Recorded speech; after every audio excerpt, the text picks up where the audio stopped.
નમસ્કાર દર્શક મિત્રો, હું છું એડવોકેટ સોનલ બારિયા. આપ સર્વનું સ્વાગત છે મારી ચેનલ લીગલ ભવ્યજ્ઞાનમાં.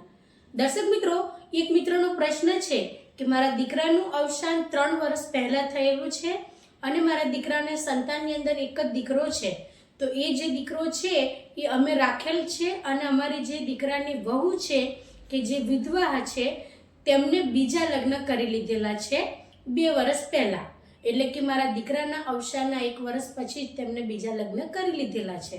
તો હવે એ જે અમારા દીકરાની વહુ છે તેમનું નામ અમારી ખેતીની જમીનના 7/12ના ઉતારામાં બોલે છે.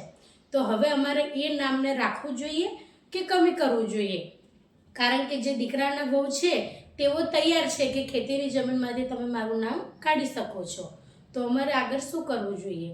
તો દર્શક મિત્રો, આવો જ્યારે પ્રશ્ન ઉપજવે ત્યારે તમારે સૌથી પહેલાં તો એ બાબત ધ્યાન રાખવી જોઈએ કે જો તમારા દીકરાની વહુ છે જે વિધવા છે તો તેમના જે સંતાનો છે તેની અંદર અહીંયા ઘડી જે આ પ્રશ્ન છે તેમાં એમનો એકનો એક દીકરો છે કે જે તેમના દાદા દાદી પાસે રહે છે. તો આવા સંજોગો દરમિયાન દીકરાની વહુએ જ્યારે બીજા લગ્ન કરી લીધેલા હોય તો પછી તેમના જે સંતાનો છે તેમનો સંપૂર્ણ અધિકાર હોય છે પિતાની સંપત્તિ પર, પરંતુ જે તમારા દીકરાના વહુ છે તેમનો અધિકાર રહેતો નથી. કારણ કે કાયદાની અંદર પણ એ પ્રાવધાન છે જ કે જો વિધવા સ્ત્રી બીજા કોઈ અન્ય વ્યક્તિ પાસે જઈને લગ્ન કરી લે ત્યારે જે આગલા જે એમના પતિ હોય છે તેમની પાસેથી તેમને કોઈ પણ પ્રકારનો હક કે હિસ્સો મળવા પાત્ર રહેતો નથી.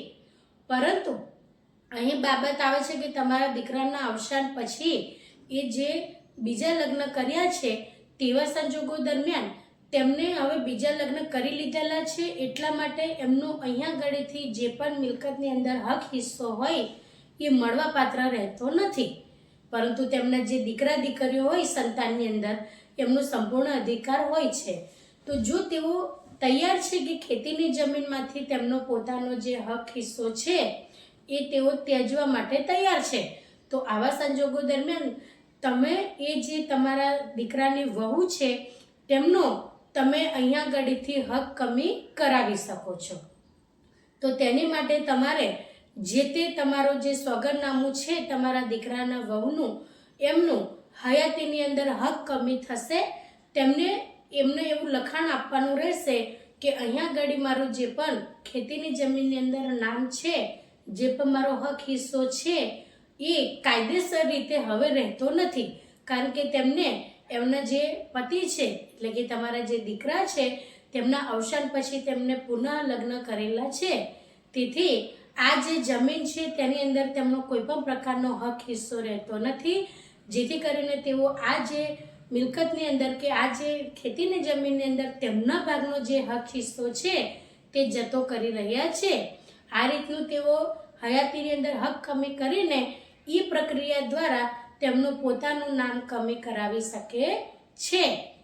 પરંતુ તમારા જે દીકરાના દીકરા છે કે જેઓ અત્યારે તમારી પાસે છે એમનું નામ તમે દાખલ કરાવવાનું રહેશે અને એ દાખલ તમે કરાવી શકો છો.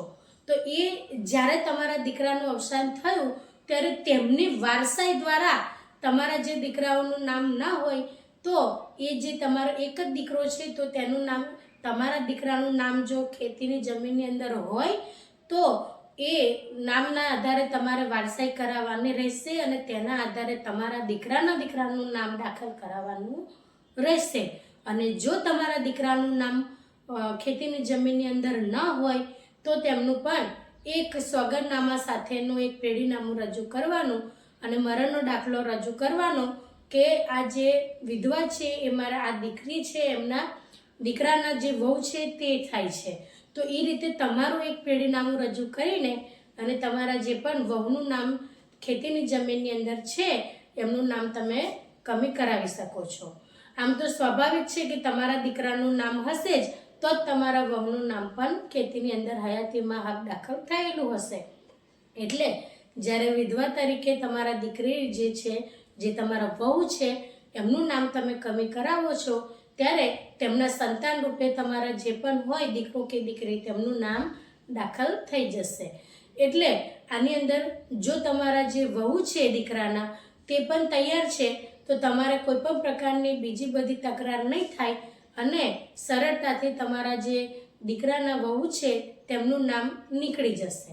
તો દર્શક મિત્રો, આજના માટે આટલું જ.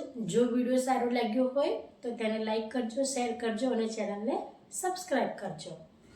જય હિન્દ, જય ભારત.